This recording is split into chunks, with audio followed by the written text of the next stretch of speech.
जय हिंद दोस्तों, स्वागत है आपका अपने ही चैनल फैंटेसी एम्पायर 11 में। तो इस वीडियो में हम जो मैच कवर करने वाले हैं वो होगा आईपीएल का मैच जो कि खेला जाएगा गुजरात टाइटंस और दिल्ली कैपिटल्स के बीच में। इस वीडियो में हम ड्रीम 11 टीम प्रिडिक्शन और सभी प्लेयर्स के बारे में पिच के हिसाब से जानने की कोशिश करेंगे कि कौन कैसा परफॉर्मेंस देने वाला है, कौन आपकी टीम के लिए अच्छा खासा ऑप्शन रहने वाला है, कौन पूरे 4 ओवर कंप्लीट करने वाला है, डेथ ओवर में कौन बॉलिंग करेगा। आपको सब कुछ A to Z बताने वाला हूँ, तो वीडियो आपके लिए बहुत ज़्यादा इंप्रेसिव रहने वाला है। इस वीडियो में हम स्टैट्स के बारे में डिस्कस नहीं करेंगे, स्टैट्स के अलावा हम पूरी लॉजिकल एनालिसिस करने वाले हैं। आपको किस प्लेयर को अपनी टीम में क्यों कंसीडर करना है, सब कुछ आपको बताने वाला हूं। तो बिना किसी देरी के वीडियो शुरू करते हैं। सबसे पहले बात करते हैं पिच के बारे में। अगर आप देखोगे गुजरात का होम मैच रहने वाला है, मतलब नरेंद्र मोदी अहमदाबाद में मैच खेले जाने वाला है। वो स्टेडियम में अच्छा खासा बैटिंग विकेट है, आपको सभी को पता है। वहां पर अच्छे खासे रन बनते हैं। नरेंद्र मोदी क्रिकेट स्टेडियम पे जो गुजरात में है, बिल्कुल ही फ्लैट विकेट रहता है। स्पिनर्स को कुछ खास सपोर्ट मिलता नहीं है, इवन बॉलर्स को भी कुछ खास सपोर्ट मिलता नहीं है, ज़्यादा स्विंग भी नहीं रहता है। तो उस हिसाब से पाटा विकेट ही रहने वाला है, बैटिंग के लिए अच्छा खासा विकेट रहने वाला है। सो ओवरऑल आपको अपनी टीम में बैटर्स को ज़्यादा कंसीडर करना है, लेकिन इस मैच में थोड़े इनकंसिस्टेंट बैटर्स ज़्यादा है, तो आपको अपना टीम देखकर बनाना है। आपको सभी कुछ बताने वाला हूं। आपको ये मैच थोड़ा डिफरेंशियल मैच भी रहने वाला है, क्योंकि कुछ प्लेयर्स का सिलेक्शन परसेंटेज बहुत ज़्यादा कम है। आपकी टीम के लिए वो अच्छे खासे ऑप्शन रहने वाले हैं, तो आपको सभी कुछ बताने वाला हूं। ओवरऑल अभी के लिए पिच रिपोर्ट ऐसा है कि बैटिंग के लिए अच्छा खासा विकेट है, यहाँ पर अच्छे खासे रन भी बनते हैं, यहाँ पर ड्यू भी आती है, जिसके कारण चेजिंग टीम को प्रेफरेंस हमेशा रहता ही रहता है। तो आपको उस हिसाब से अपनी टीम करनी है। बॉलर्स को कुछ खास सपोर्ट मिलता नहीं है, लेकिन जिस टीम में नूर अहमद जैसे बॉलर हैं, राशिद खान जैसे बॉलर हैं, उस पिच पे स्पिन को सपोर्ट मिल ही जाता है। दूसरी तरफ भी कुलदीप यादव है। सो भले ही पिच से कुछ खास सपोर्ट ना मिले, लेकिन फिर भी इतने ज़्यादा टैलेंटेड स्पिनर्स हैं, कभी विकेट लेके जा सकते हैं। तो हैरान मत होइएगा अगर आपको देखे कि मिले कि स्पिनर्स विकेट लेके जा रहे हैं, उनको पिच से कुछ खास सपोर्ट नहीं मिलेगा, लेकिन वो अपनी काबिलियत के हिसाब से, अपनी कैपेसिटी के हिसाब से ज़रूर विकेट लेके जा सकते हैं। तो बाकी आपको फाइनल पिच रिपोर्ट तो टेलीग्राम पर मिलने ही वाला है, वो आपको मैं टेलीग्राम पर बता दूंगा। डिस्क्रिप्शन में सारे लिंक्स मिल जाएंगे, आपको टेलीग्राम को जरूर ज्वाइन करना है। सो अभी के लिए पिच रिपोर्ट ऐसी है। बैटिंग के लिए अच्छी खास विकेट रहने वाली है, पेसर्स को कुछ खास सपोर्ट मिलता नहीं है, स्पिन बॉलर्स को भी कुछ खास सपोर्ट मिलता नहीं है, लेकिन दोनों ही टीम्स के पास अच्छे खासे क्वालिटी स्पिनर्स हैं, जो पिच के डिस्पाइट भी अपनी कैपेसिटी के हिसाब से, अपने इंडिविजुअल ब्रिलियंस के हिसाब से ज़रूर विकेट लेके जा सकते हैं। तो ऐसे मैच में आपको देखने को मिल सकता है कि इस मैच में जो है स्पिनर्स विकेट लेके जाएं, क्योंकि आप देखोगे दोनों ही टीम्स का बैटिंग ऑर्डर कुछ खास इंप्रेसिव परफॉर्मेंस पुटअप नहीं कर रहा है। तो पेसर्स भी हैं, स्पिनर्स भी हैं, ज़रूर विकेट लेके जा सकते हैं। सो हमने पिच रिपोर्ट को समझ लिया है, अब हम अपनी टीम के बारे में बात करते हैं। सो मैं आपको इस तरह से टीम के बारे में बताने वाला हूं। सबसे पहले गुजरात के बारे में बात करते हैं। शुभमन गिल इस मतलब स्टेडियम पे किंग है, बिल्कुल भी ड्रॉप करना नहीं है। बैटिंग विकेट बहुत ज़्यादा इंप्रेसिव प्लेयर हैं, स्पिन को पेस को सभी को बढ़िया खेलते हैं। जब जो पिच है रैंक टर्नर रहती है, स्पिन को ज़रा सपोर्ट मिलने लगती है, तब Shubman Gill most of the match में फ्लॉप चले जाते हैं। लेकिन जब पाटा विकेट रहती है, हार्ड विकेट रहती है, बैट्समैन के लिए अच्छी खासी विकेट रहती है, वहाँ पर अच्छी खासी परफॉर्मेंस पुटअप करके देखते हैं। इस वेन्यू पे तो मतलब जो एवरेज इनका स्कोर है वो भी 79 कुछ का है, तो बहुत ज़्यादा इंप्रेसिव स्टैट्स है। वेन्यू पे भी बहुत ही ज़्यादा अच्छी बैटिंग करते हैं, और अहमदाबाद में तो किंग है, तो बिल्कुल भी ड्रॉप करना नहीं है। इवन एक CVC के बढ़िया ऑप्शन रहने वाले हैं। साई सुदर्शन के बारे में बात की जाए, जितने भी मैचेस खेले हैं, हर मैच में 30+ का स्कोर किया है, कंसिस्टेंसी के साथ परफॉर्मेंस कर रहे हैं, धीरे खेलते हैं, टिक कर खेलते हैं, ज़रा हिटिंग को नहीं जाते हैं, हर मैच में आपको डिसेंट पॉइंट पुट अप करके दे रहे हैं। आपकी टीम के लिए अच्छे खासे ऑप्शन रहने वाले हैं, ज़रूर कंसीडर करना है। भले ही किसी भी मैच में 50 नहीं आया है, लेकिन हर मैच में 30+ का स्कोर किया है, सो आपको डिसेंट परफॉर्मेंस पुट अप करके दे रहे हैं, तो आपकी टीम के लिए अच्छे खासे ऑप्शन रहने वाले हैं। अब हम बात करते हैं, अगर आप देखोगे जो गुजरात का मिडिल ऑर्डर है वो कुछ इस तरह का है। मैथ्यू वेड है, उसके बाद मनोहर है, फिर विजय शंकर है, शाहरुख खान है, राहुल तेवाटिया हैं। सो अगर आप देखोगे कंसिस्टेंट प्लेयर की कमी है, और ऐसे प्लेयर हैं जो अपनी विकेट जल्दी फेंक देते हैं, और जो कुछ खास इंप्रेसिव प्लेयर्स भी नहीं है, जिनका फॉर्म कुछ खास इंप्रेसिव नहीं चल रहा है। सो इनका मिडिल ऑर्डर कुछ इस तरह का है। तो अगर आप देखोगे मिडिल ऑर्डर गुजरात का बहुत ही ज़्यादा वीक है, किसी ना किसी तरह से शुभमन गिल को या सुताई सुदर्शन को किसी भी हालत में स्टेप अप करना ही पड़ेगा। लेकिन इस मैच में न्यूज़ आ रहा है कि David Miller most probably fit हैं। अगर मिलर फिट होते हैं तो मोस्ट प्रोबेबली वो मैथ्यू वेड की जगह पर खेलने ही वाले, लेकिन उस केस में फिर आपको विकेट कीपर चाहिए होगा। तो उस केस में ऐसा भी हो सकता है कि साई सुदर्शन वन डाउन चले जाएं और रिद्धिमान साहा सीधा ओपनिंग पे लिए आ जाएं, क्योंकि वो विकेट कीपिंग भी करेंगे। तो उस हिसाब से गुजरात इस मैच में चेंजेस जरूर करने वाली है। वो चेंजेस आपको सारे फाइनल टेलीग्राम पर मिल जाएंगे। अब जैसे कि मैंने कहा, इनका मिडिल ऑर्डर बहुत ज़्यादा वीक है। अगर सबसे पहले मैथ्यू वेड के बारे में बात की जाए, फॉर्म बहुत ज़्यादा गंदा चला है, BBL में भी कुछ खास परफॉर्मेंस नहीं दिया था, यहाँ पर तो खेलने का भी मौका नहीं मिल रहा था, रेगुलर जो है बेंच पर बैठ रहे थे। लेकिन अब लास्ट मैच में खेलने का मौका मिला था, लेकिन तब भी कुछ खास परफॉर्मेंस पुट अप नहीं किया था। सो मैथ्यू वेड का फॉर्म भी कुछ खास अच्छा नहीं चल रहा है, बीबीएल में भी गंदा खेल रहे थे, तो उस हिसाब से ड्रॉप कर सकते हो। सामने वाली टीम का भले ही बॉलिंग लाइनअप कुछ खास इंप्रेसिव पुट अप नहीं कर रहा है, लेकिन फिर भी ऐसे प्लेयर्स को ड्रॉप कर सकते हो, क्योंकि मैथ्यू वेड ऐसे प्लेयर हैं जो हर बॉल को मारने के लिए ज़्यादा जाते हैं, अटैकिंग इंटेंट के प्लेयर हैं, तो उस हिसाब से अपनी विकेट कभी भी फेंक सकते हैं, तो उस हिसाब से आप ड्रॉप कर सकते हो। लेकिन जीएल में एज ए डिफरेंशियल जरूर ट्राई कर सकते हो, क्योंकि आप सभी को पता है मैथ्यू वेड बहुत ज़्यादा अच्छे प्लेयर हैं, कंसिस्टेंट प्लेयर हैं। जब ये कंसिस्टेंसी के साथ परफॉर्म करते हैं तो अच्छे खासे रन बनाते हैं, लेकिन अभी आईपीएल में क्या पता कैसा खेलें। पिछला सीज़न भी इनका ऐसा ही रहा था, आज से 1-2 सीज़न पहले भी इनका ऐसा ही रहा था, मतलब क्योंकि अगर किसी मैच में परफॉर्म कर रहे थे, किसी मैच में परफॉर्म नहीं कर रहे थे। इनका जो कंसिस्टेंसी है वो बीबीएल में ज़्यादा रहता है as compared to IPL. IPL में किसी मैच में फ्लॉप जाते हैं, किसी मैच में हिट जाते हैं। ये पिच इनको सपोर्ट करने वाली है, बैटिंग के लिए अच्छी खासी विकेट रहने वाली है, ये बैटिंग के लिए अच्छे खासे प्लेयर हैं, लेकिन जैसे कि मैंने कहा अभी इनको बेंच पर रखा जा रहा था। लास्ट मैच में आके कुछ खास अच्छा परफॉर्मेंस पुट अप नहीं किया, थोड़े अटैकिंग इंटेंट के प्लेयर हैं। अगर आप दिल्ली का मिडिल ऑर्डर मतलब मिडिल में बॉलिंग देखो, कुलदीप यादव करते हैं, कुलदीप यादव तंग करने वाले हैं, अक्षर पटेल भी तंग कर सकते हैं, तो उस हिसाब से आप इनको अपनी टीम से ड्रॉप कर सकते हो। उसके बाद मनोहर के बारे में बात की जाए, टोटली हिटिंग के लिए जाने जाते हैं, तो बढ़िया कुछ खास प्लेयर नहीं है, ड्रॉप कर सकते हो। विजय शंकर फॉर्म बहुत ज़्यादा गंदा चल रहा है, किसी के भी सामने विकेट फेंक रहे हैं तो ड्रॉप कर सकते हो। तेवतिया बैटिंग ऑर्डर बहुत ज़्यादा नीचे है, लेने का कुछ खास मतलब बनता नहीं है। Shahrukh Khan as impact player खेलते हैं, पावर हिटिंग के लिए जाने जाते हैं, इनका भी बैटिंग ऑर्डर बहुत ज़्यादा नीचे है, इनको भी लेने का कुछ खास मतलब बनता नहीं है। सो जैसे कि मैंने कहा मिडिल ऑर्डर बहुत ही ज़्यादा वीक है गुजरात का, तो उस हिसाब से आपको दिल्ली के वो बॉलर्स अपनी टीम में कंसीडर करने ही पड़ेंगे जो मिडल में बॉलिंग करने वाले हैं। सो इसलिए आप दिल्ली के दोनों स्पिनर्स को अपनी टीम से बिल्कुल भी ड्रॉप कर नहीं सकते हो। तो मैंने अक्षर पटेल और कुलदीप यादव दोनों को ही अपनी टीम में कंसीडर कर लिया है। सबसे पहले अक्षर पटेल आपको मोस्ट प्रोबेबली 4 ओवर बॉलिंग करके देने ही वाले हैं, और जिस हिसाब से दिल्ली का बैटिंग परफॉर्मेंस पुटअप कर रहा है, वैसे इनका बैटिंग हर मैच में आ ही जाता है, तो आपकी टीम के लिए अच्छे खासे ऑप्शन रहने वाले हैं।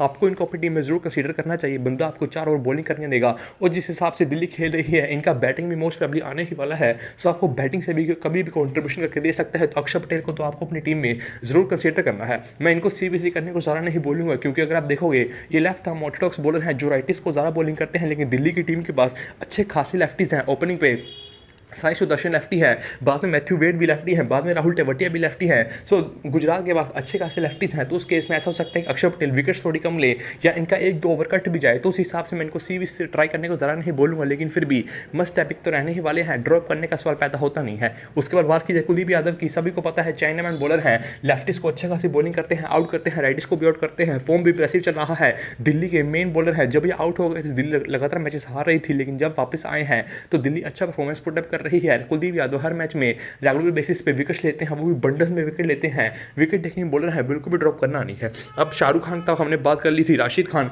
ड्रॉप करने के बारे में सोचना भी नहीं है। हर मैच में 4 ओवर कंप्लीट बॉलिंग करते हैं, चाहे सामने जैसी मर्जी टीम हो, विकेट लेने के लिए जाने जाते हैं, बहुत ही ज़्यादा अच्छे प्लेयर हैं। एक आधा ओवर तो डेथ में भी करने आ जाते हैं, तो बिल्कुल भी ड्रॉप करना नहीं है, मस्ट एपिक रहने वाले हैं। और कभी भी इनका बैटिंग आ सकता है, बैटिंग से भी परफॉर्मेंस पुटअप करके कभी भी दे सकते हैं। आईपीएल में एक मैच तो इन्होंने अपनी बैटिंग की बदौलत ही जिता दिया था, तो ऑब्वियसली ड्रॉप करना नहीं है। बैटिंग भी आ सकता है, बॉलिंग भी आ सकता है, इवन एक रिस्की सीबीसी के ऑप्शन रहने वाले हैं। 4 ओवर कंप्लीट करेंगे, एक आधा ओवर डेथ में करने आ जाते हैं, बंडल्स में कभी भी विकेट लेके जा सकते हैं। और सामने दिल्ली का बैटिंग ऑर्डर देखोगे, कुछ खास इंप्रेसिव नहीं है, कुछ खास इंप्रेसिव फॉर्म में नहीं चल रहा है।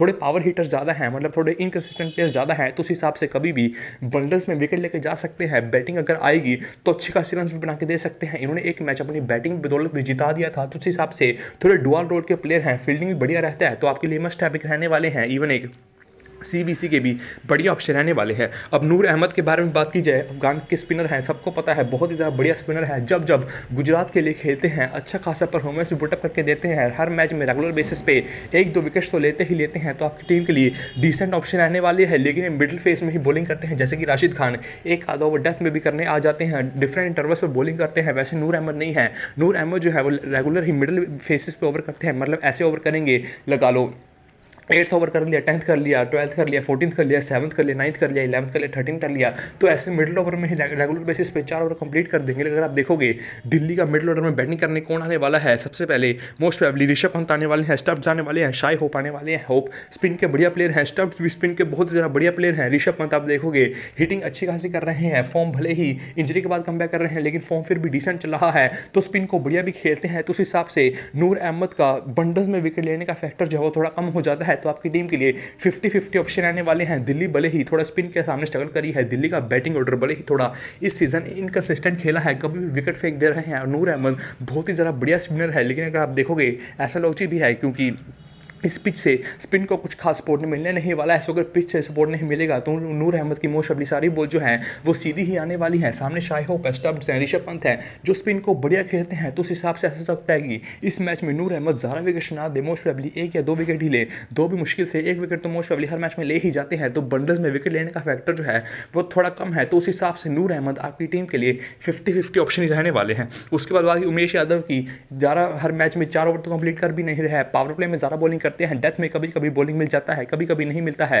लास्ट मैच में डेथ में बॉलिंग किया था, 1 ओवर किया था, लेकिन मोस्ट ऑफ ओवर जो है अपने पावर प्ले में करते हैं। भले ही सामने वार्नर का फॉर्म गंदा है, लेकिन वार्नर फिर भी सभी को पता है कैसे प्लेयर हैं। तो ऑब्वियसली उमेश यादव को अपनी टीम में ज़्यादा कंसीडर नहीं करने वाला हूं। भले ही 4 ओवर कंप्लीट किए थे पिछले मैच में, 1 ओवर डेथ में भी किया था, लेकिन इनका ओवर्स कभी भी कट जाता है और अपने मोस्ट ऑफ द ओवर जो है वो पावर प्ले में ही करके चले जाते हैं। तो अपनी टीम में इनको कंसीडर नहीं करने वाला हूँ। स्पेंसर जॉनसन को ड्रॉप करूंगा नहीं। लास्ट मैच में 4 ओवर कंप्लीट किए थे, 1-2 ओवर डेथ में करते हैं, 1-2 ओवर शुरू में करते हैं, तो ड्रॉप करने का कुछ खास मतलब बनता नहीं है। अच्छी खासी पेस के साथ बॉलिंग करते हैं, लेफ्ट आर्म पेसेस हैं, लाइन लेंथ भी बढ़िया रहता है। तो इस पिच पे अच्छे खासे ऑप्शन आने वाले हैं, जरूर कंसीडर करना है। मोहित शर्मा रेगुलर बेसिस पे डेथ पे बॉलिंग करते ही करते हैं, डेथ ओवर्स में ही आते हैं। आप लगा लिए ऐसे आते हैं 14th ओवर करेंगे, 16th करेंगे, 18th करेंगे, 20th करेंगे, या 13th करेंगे, 15th करेंगे, 17th करेंगे, 19th करेंगे।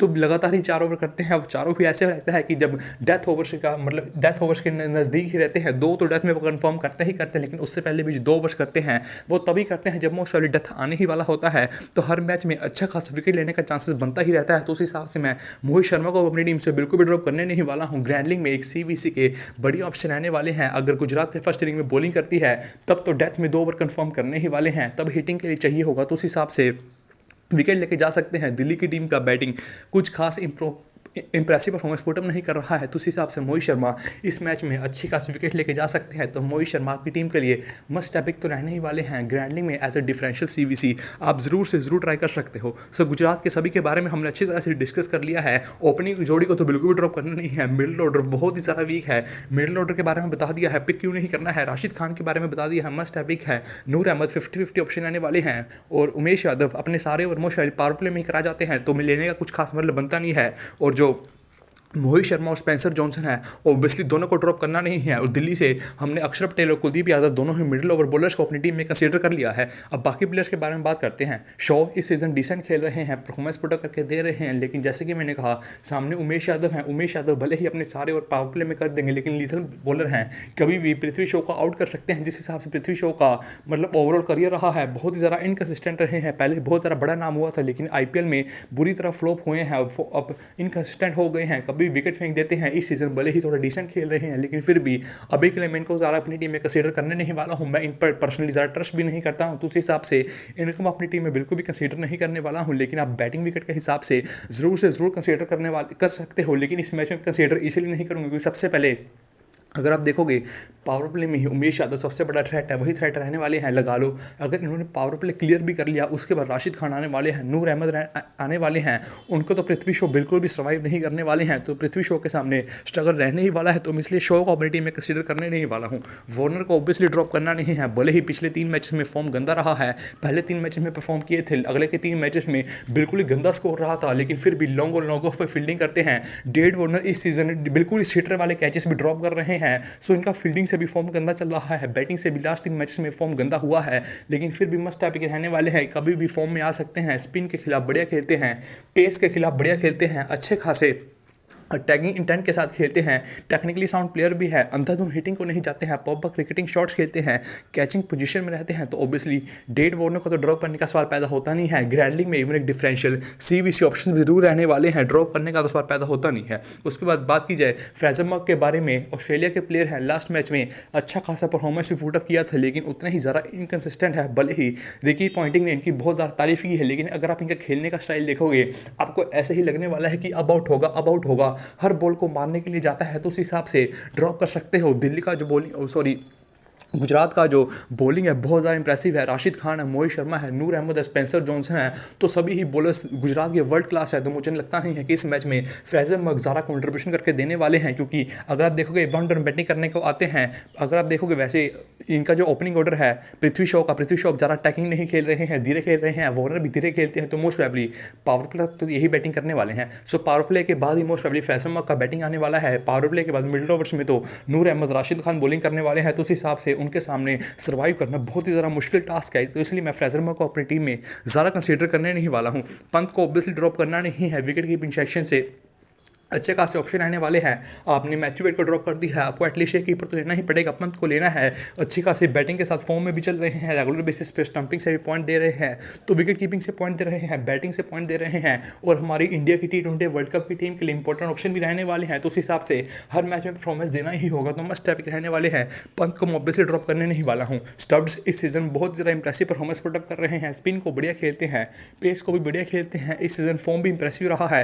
आपकी टीम के लिए 50-50 ऑप्शन आने वाले हैं, लेकिन जैसे कि मैंने कहा गुजरात का बॉलिंग बहुत ज़्यादा स्ट्रॉन्ग है, इनका बैटिंग ऑर्डर भी थोड़ा नीचे है। जब ये बैटिंग करने आएंगे तब मोहित शर्मा बॉलिंग कर रहे होंगे, मोहित शर्मा ज़्यादा पेस देते नहीं हैं, तो इनको अपनी हिटिंग एबिलिटीज़ का ज़्यादा यूज़ करना पड़ेगा, तो कभी भी विकेट फेंक के जा सकते हैं। तो उस हिसाब से इनको अपनी टीम में ज़्यादा कंसीडर करने नहीं वाले हैं, क्योंकि जो अहमदाबाद की बाउंड्रीज हैं वो छोटी नहीं है, वो भी डिसेंट है, तो वहाँ पर हिटिंग करना वो भी स्लोअर बॉलर्स को कुछ खास इजी नहीं रहने वाला है। तो उस हिसाब से मैं स्टब्स को अपनी टीम में ड्रॉप कर रहा हूँ। ये ऐसे कुछ एक्सपीरियंस प्लेयर नहीं है, थोड़े यंग प्लेयर है, तो उस हिसाब से ड्रॉप कर रहा हूँ। सामने वर्ल्ड क्लास स्पिनर्स भी हैं, तो इसलिए इनको लेने का कुछ खास मतलब बनता नहीं है। सेम ही शाई होप के लिए है। Shai Hope technically sound player हैं, धीरे खेलते हैं, टिक कर खेलते हैं, लेकिन बैटिंग ऑर्डर बहुत ज़्यादा नीचे है। जहाँ इनका बैटिंग ऑर्डर है वहाँ इनको हिटिंग करनी ही पड़ेगी, हिटिंग के लिए बिल्कुल भी नहीं जाने जाते हैं। तो उस हिसाब से अपनी टीम से आप इजिली ड्रॉप कर सकते हो, लेने का कुछ खास मतलब बनता नहीं है। अभिषेक पोरल को भी ड्रॉप कर सकते हो, 2 मैच में परफॉर्म किया है, 6 मैच से बैटिंग ऑर्डर बहुत ज़्यादा नीचे है, कुछ खास लेने का मतलब बनता नहीं है। अब अक्षर पटेल और कुलदीप के बारे में तो ऑब्वियसली हमने बात कर ली है। मुकेश के बारे में बात की जाए, बॉलिंग अच्छी खासी कर रहे हैं, 4 ओवर कंप्लीट करने वाले हैं, लेकिन विकेट्स अभी भी ज़्यादा नहीं लेकर जा रहे हैं। डिसेंट ऑप्शन रहने वाले हैं, लेकिन डेथ में बॉलिंग करते हैं, तो उस हिसाब से मैं अपनी टीम से बिल्कुल भी ड्रॉप करने नहीं वाला हूँ। डेथ बॉलर हैं, कभी भी विकेट लेकर जा सकते हैं। और जब जैसे ये पहले बॉलिंग करते थे कि वाइड यॉर्कर्स का ज़्यादा प्रयोग करते थे, रन बचाने को ज़्यादा जाते थे डेथ ओवर्स में, अब ऐसा नहीं कर रहे हैं। अब वाइड यॉर्कर्स नहीं डाल रहे हैं, अब रन बचाने को नहीं जा रहे हैं, लाइन और लाइन के साथ बॉलिंग कर रहे हैं। सो अगर लाइन और लाइन के साथ बॉलिंग करेंगे तो विकेट लेने का चांस और भी ज़्यादा बढ़ जाता है। तो उस हिसाब से मुकेश कुमार आपकी टीम के लिए अच्छे खासे ऑप्शन रहने वाले हैं, इसलिए मैं मुकेश कुमार को अपनी टीम से ड्रॉप नहीं करने वाला हूं। अब इनका जो अप्रोच है वो चेंज हुआ है, ये वाइड यॉर्कर से रन बचाने की जगह अब अच्छी खासी लाइन के साथ बॉलिंग कर रहे हैं, विकेट टेकिंग बॉलिंग कर रहे हैं। भले ही विकेट्स अभी तक ज़्यादा नहीं मिला है, लेकिन फिर भी ऐसी बॉलिंग कर रहे हैं जहां पर विकेट जरूर मिल सकते हैं। तो उस हिसाब से मैं अपनी टीम में इनको कंसीडर करने ही वाला हूँ, ड्रॉप करने का कुछ खास मतलब बनता नहीं है। ईशांत शर्मा कभी भी ओवर कट सकता है, डेथ में कुछ खास बॉलिंग करते नहीं है, मोस्ट ऑफ द ओवर्स अपने पावर प्ले में करते हैं, ड्रॉप कर सकते हो। उसके बाद खलील के बारे में बात कीजिए, 4 ओवर कन्फर्म है, 2 ओवर मोस्ट वाली पावर प्ले में करते हैं और 2 ओवर डेथ में करते हैं। कभी कभी अगर स्विंग मिल रहा हो तो 3 ओवर भी पावर प्ले में कर देते हैं, तब 1 ओवर डेथ में करते हैं, लेकिन इस पिच पे ज़्यादा स्विंग मिलने नहीं वाला है, तो most probably 2 over power play में करेंगे, 2 ओवर डेथ में करेंगे, तो आपकी टीम के लिए अच्छे खासे ऑप्शन रहने वाले हैं। डेथ में कभी भी विकेट्स लेके जा सकते हैं, तो मैंने ओवरऑल से 10 प्लेयर तो अपनी टीम में कंसीडर कर ही लिया है। 11th प्लेयर के पास आपके पास ऑप्शन, आपने नूर अहमद को अपनी टीम में कंसीडर करना है या खलील अहमद को अपनी टीम में कंसीडर करना है। अभी के लिए मैं खलील को कंसीडर करने वाला हूं, 2 ओवर मोस्ट वाले डेथ में करने ही वाले हैं। विकेट टेकिंग बॉलर हैं, स्लोअर वंस का कटर्स का अच्छा खासा प्रयोग करते हैं, तो उस हिसाब से कभी भी विकेट लेकर जा सकते हैं, तो मैं खलील को अपनी टीम में कंसीडर करने ही वाला हूं।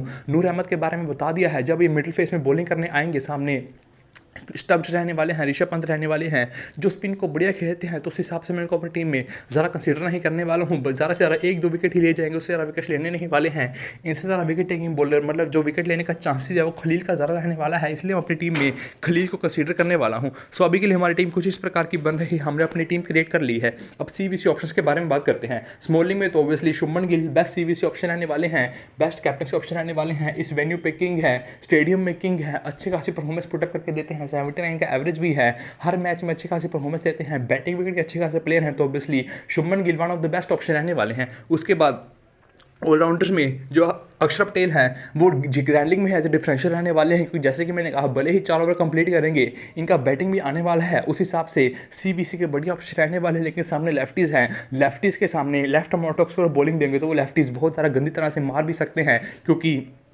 पिच से कुछ खास सपोर्ट मिल नहीं रहा है और मैचअप्स भी उनके फेवर में है, तो उस हिसाब से left arm Orthodox against lefty थोड़ा मैचअप ओड है, तो उस हिसाब से आप इनको अपनी टीम में कंसीडर कीजिएगा। स्मॉलिंग में ज़रा सी भी से ट्राई मत कीजिएगा, ग्रैंडलिंग में ही ज़रा सी भी ट्राई कीजिएगा। सो शुभमन गिल जो है वो एसएल के लिए बहुत ज़्यादा बढ़िया सीबीसी ऑप्शन है, और जो अक्षर पटेल है वो ग्रैंडली की ज़्यादा सीबीसी ऑप्शंस हैं। और वार्नर के बारे में बात की जाए, फॉर्म बहुत ज़्यादा गंदा चल रहा है, लेकिन ये भी ग्रैंडली के लिए अच्छी खासी सीबीसी ऑप्शंस है। लेकिन अभी के लिए मैं ऐसा कर रहा हूँ, मैंने अपनी टीम की जो कैप्टनसी है वो शुभमन गिल को दी है, शुभमन गिल को अपनी टीम का वाइस कैप्टन किया, और जो मैंने अपनी वाइस कैप्टनसी है वो राशिद खान को दी है। राशिद खान को इसलिए दी है क्योंकि एक अगर वो डेथ में करने आ जाते हैं, अच्छे खासे विकेट टेकिंग बॉलर हैं। दिल्ली का बैटिंग से फॉर्म कुछ खास इंप्रेसिव नहीं चल रहा है, कभी भी बंडस में विकेट लेके जा सकते हैं। अहमदाबाद में खेलने का अच्छा खासा एक्सपीरियंस है, यहाँ पर पिछले सीजन में पूरा साल यहाँ पर खेले थे, तो अच्छा खासा खेलने का भी एक्सपीरियंस है। टाइम आने पर कभी भी बैटिंग से परफॉर्मेंस करके दे सकते हैं, अच्छे खासे फील्डर भी है, तो उस हिसाब से मुझको तीनों डिपार्टमेंट से पॉइंट देने वाले हैं। तो उस हिसाब से मैंने अपनी टीम का जो वाइस कैप्टन है वो राशिद खान को किया है, और अपनी टीम का जो कैप्टन है शुभमन गिल को दिया है। बाकी आपको final team final updates final pitch report सारा टेलीग्राम पर ही मिलने वाला है, उस हिसाब से हम अपनी टीम को चेंज कर सकते हैं। तो आपको उस फाइनल रिपोर्ट सारा टेलीग्राम पर मिलने वाला है, आपको टेलीग्राम को जरूर से जरूर ज्वाइन करना है।